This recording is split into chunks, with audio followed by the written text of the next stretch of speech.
నమస్కారం. తెలుగు వార్త HD channel కి స్వాగతం.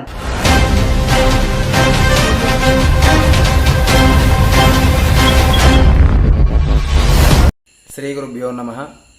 శ్రీమాత్రే నమః.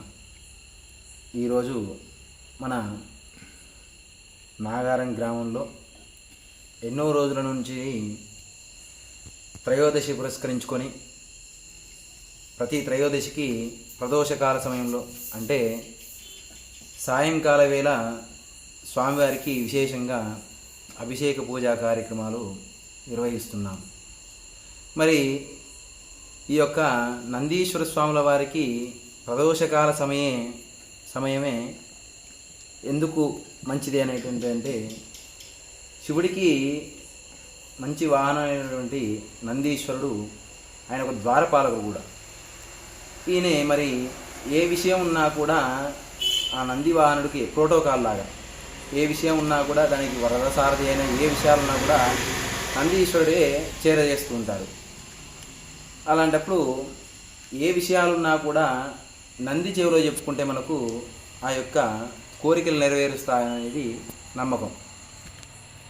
మరి నందీశ్వర స్వాముల వారికి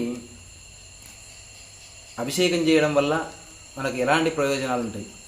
మనకు ఎప్పుడైతే ఆటంకాలు మన ఇంట్లో కుటుంబంలో చికాకులు ఇవన్నీ జరుగుతూ ఉంటాయో, ఏదో తెలియని చికాకులు జరుగుతూ ఉంటాయి, తెలియని ఏదో పీడిస్తూ ఉంది, ఇలాంటివన్నీ జరుగుతున్నప్పుడు ఆ నందీశ్వరుడికి అభిషేకం చేసుకోవడం వల్ల ఇలాంటి అన్నీ కూడా తొలగిపోతాయి. ఏదైనా మన ఇంట్లో అంటే విద్యకు సంబంధించి కానీ ఏదైనా విజయం కావాలన్నా కూడా ఏదైనా ఒక కార్యక్రమం తొందరగా మనకు ఆ పని పూర్తి అవ్వాలంటే ఈ నందీశ్వర స్వాముల వారికి ప్రదోషకాల సమయంలో అంటే త్రయోదశి సమయంలో సాయంకాలంలో ఈ స్వామివారికి విశేషంగా అభిషేకం చేసి మన కోరికలు ఏవైతే ఉంటాయో ఆ స్వామివారికి చెప్పుకుంటే ఆ పరమేశ్వరుడికి చెప్తున్నారనేది. లేటెస్ట్ అప్డేట్స్ కోసం మన తెలుగు వార్త హెచ్డి ఛానల్ ని సబ్స్క్రైబ్ చేయండి.